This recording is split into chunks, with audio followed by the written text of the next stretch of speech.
Donc c'est M. Cheikh Thiam, le recteur de l'université de la Source. Et je suis là, ça fait plus de 15 ans. Et j'ai occupé diverses fonctions dans cette université, donc je connais bien. Qui est une université, comme j'ai dit, panafricaine. Qui est située à Ratoma Bonfi, à Conakry, à Ratoma Bonfi et en bordure de mer.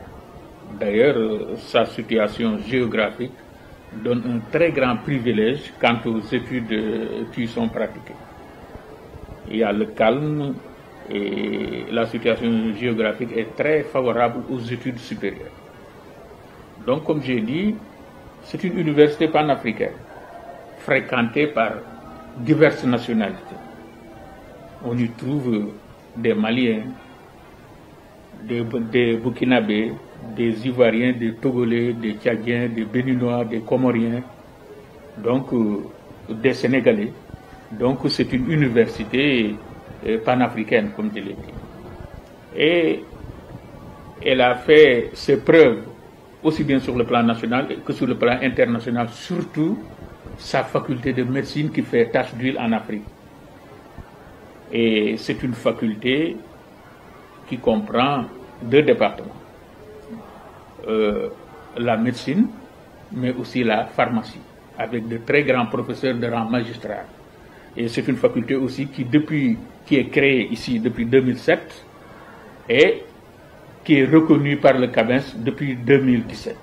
La plupart des missionnaires viennent ici, des missionnaires qui nous viennent de la France, qui nous viennent du Sénégal, et tout récemment de la Côte d'Ivoire. Il y a même un enseignant qui est en train de faire cours en 5e année, n'est-ce pas, au niveau des imageries médicales. Notamment une faculté des sciences juridiques, politiques et sociales, qui est constituée par 3 départements. Il y a le droit, il y a la sociologie, mais aussi les relations internationales. Ensuite, il y a une faculté des sciences économiques et de gestion qui est constituée par 3 départements. L'économie, l'administration des affaires, mais aussi banque et assurance. Et enfin, il y a une faculté des NTIC et ingénieurs, avec MIAGE, génie informatique, avec mine et géologie et télécommunications. En réalité, ce sont ces 4 facultés qui constituent cette université. Hormis ça aussi, il y a une école doctorale qui est là et qui sous peu sera mise en œuvre. Et qui est pour le moment qui est beaucoup plus axée sur la médecine, des spécialités de la médecine, telles que cardiologie, néphrologie, urologie, pédiatrie, etc., etc. Donc c'est une école qui sous peu de temps sera ouverte et les cours vont démarrer. Donc en gros c'est un peu ça, cette université qui est créée, en fait qui existe depuis 2002. Depuis 2002, ça a existé avec des embryons en médecine et en pharmacie. Mais c'est seulement en 2004 et en 2005 qu'il y a eu les arrêtés de création et d'ouverture. Comme j'ai dit, c'est une université panafricaine. Et la plupart donc de ces étudiants, comme toute université, il faut un bac. Si c'est la médecine, il faut un bac en sciences mathématiques ou bien en sciences expérimentales. Ce qui veut dire donc que sont exclus les bacs en sciences sociales et autres. Donc pour accéder à la médecine, il faut obligatoirement le bac en sciences expérimentales, mais aussi en sciences mathématiques. Ou bien aussi un diplôme équivalent. Puisqu'il y en a qui peuvent avoir une formation, qui ont fait l'école des infirmiers, des sages-femmes d'État. Là aussi, quand même, ils peuvent s'inscrire dans les classes intermédiaires.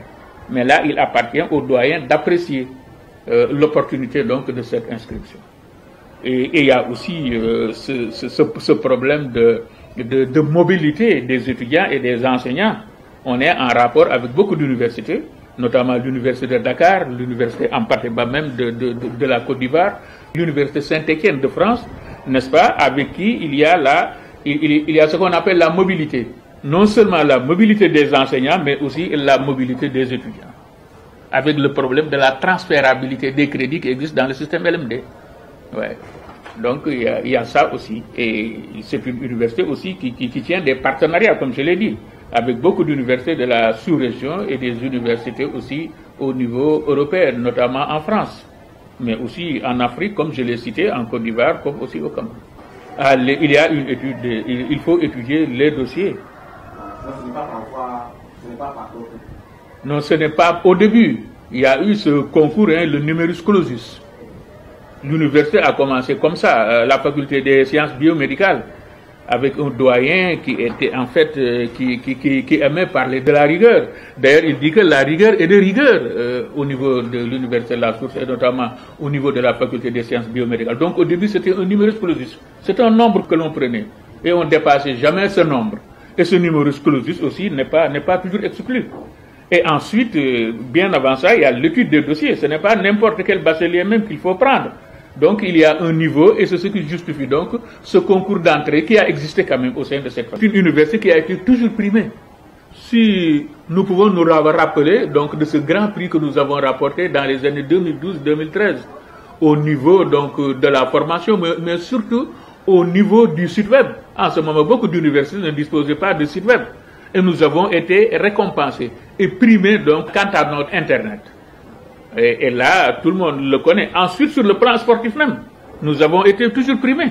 Ce n'est pas seulement sur le plan pédagogique, mais sur le plan sportif, nous avons été toujours primés. Dans tous les tournois, en football et en basket, c'est cette université qui l'a remporté.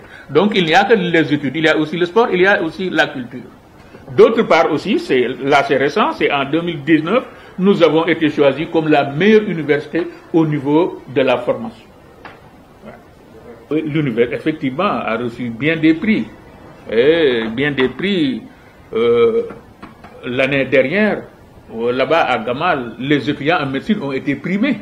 Parce qu'on dit que dans la plupart des séminaires, dans la plupart même des stages, alors ce sont les étudiants de la source qui répondent aux questions qui sont posées par les formateurs.